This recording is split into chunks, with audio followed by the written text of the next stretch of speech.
Who gets to start tonight? We are going to go with TJ and Isaiah Cannon and Robert Covington, and then Nerlens and Ja. Okay, and that was the need for more ball handlers, like you were saying this morning? We need more ball handlers. I got great respect for how the Celtics guard. They turn people over. We have struggled with that, trying to grow TJ McConnell as a undrafted, young point guard, and we're taking some hits for that. But he's getting tremendous experience. Isaiah has gone from a 2 to a 1, a 1 to a 2, and I think tonight to go with that starting lineup will give us more flexibility and I hope more ball control where we don't just get jumped and let the Celtics run out of it. You look at the success that John and Nerlens had in the first meeting opening night, and then with their recent struggles of playing together, how do you coach that area tonight? It's probably the greatest challenge I have, trying to help those two coexist. They both have played at the rim their whole life as 5 men. And, my marching orders are to take those two young 19 and 21-year-old interior players and grow them together. The statistics would show that has not been as successful as it's going to need to be. It is a work in progress. And so I need to encourage them to understand, well, what does that mean? It's a partnership, me helping them coexist, them helping themselves coexist. They have a tremendous relationship, but there are challenges on offense and on defense that are nothing more than time. And so right now I grade that a C, and I look forward to trying to make it a B and ultimately an A.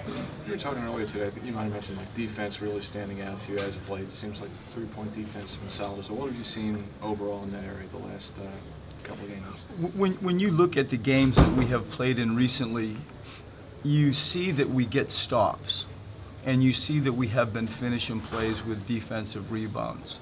You see it, and the stats back it up. We're improving there. If we're anything, and my Philadelphia friends hear this all the time, we have to build the program through defense and try to score along the way. That can get bogged down, growing those two bigs, but that's how I see the world. And I think that our defense has been solid. We just have not been able to close out games. And so you look at the score line, you get a stop, we can't score. You get a stop, you can't score. And so 4 or 5 recent games, you're there at the end. It's a 1-point, 2-possession game, whatever, with 3 minutes left. And you get a bunch of 20-year-olds that get nervous that they're going to make a mistake, and then it heats up. I feel like we've taught them how to compete. I need to help teach them how to win. And we just haven't got over the hump yet on closing it out, but our defensive base has been solid. Coach, when you've got an opponent coming off of a rough night and they showed some frustrations in the post-game locker room, as a coach, coaching against them, is that a little bit scary when you know a team's going to come out with a little extra fire? My fear compass and how I judge being afraid nowadays has changed. It has changed. And so, no to your answer. I watched that game last night. The Atlanta coach is a good friend of mine. We worked for 12 years with each other. And so I just, in general, I look at the Celtics program and I respect what they're doing. I think that their future is bright with draft picks. All last night they talked about, they have 12 6 men. They're trying to find like a star. Our group, we have the youngest team in the history of the sport. We got 11 healthy 20-year-olds. We're really different.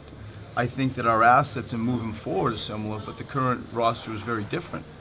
And so I look at that team and how they play, and I think Brad's done a great job. I got respect for them no matter what they did in Atlanta.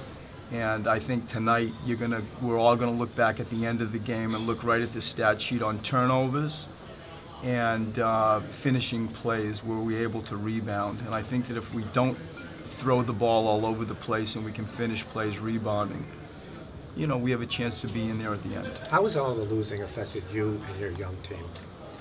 It affects me, and there is no doubt about it. You try every day to hold that locker room together. You feel the responsibility to help those young guys. I respect them because they bring it.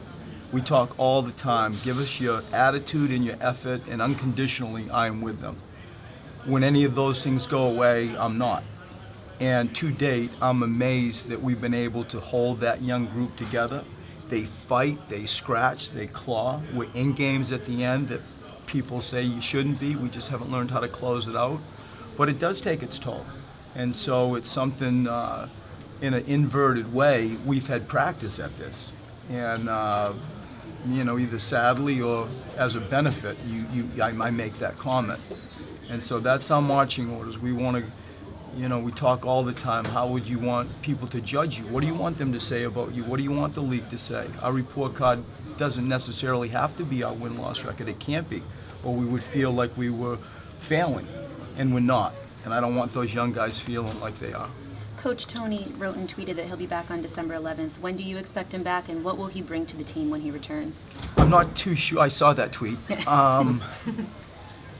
I'm not sure if that is true or not. I hope it is. I think that you have just a fearless downhill attack first guard. I have never coached a team that has played more in late clock than the team we have now.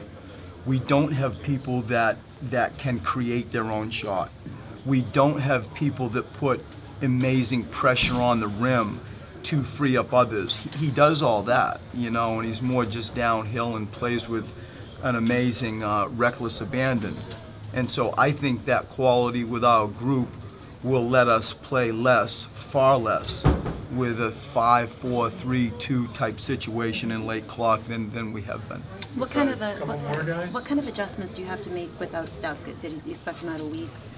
Just everybody goes at Jaleel, he can score. That if that kid can do anything, he can score, and so he commands a lot of attention.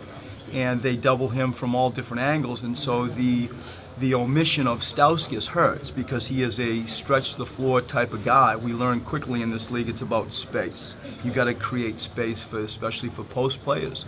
And without another perimeter shooter, you're going to miss that. They have a chance to crowd more. I don't have as much of a chance to have as many shooters on the floor as I want. And so anytime you take a hit like Nick Stauskas with our young team and Jaleel, I think it's exacerbated and shown a lot more.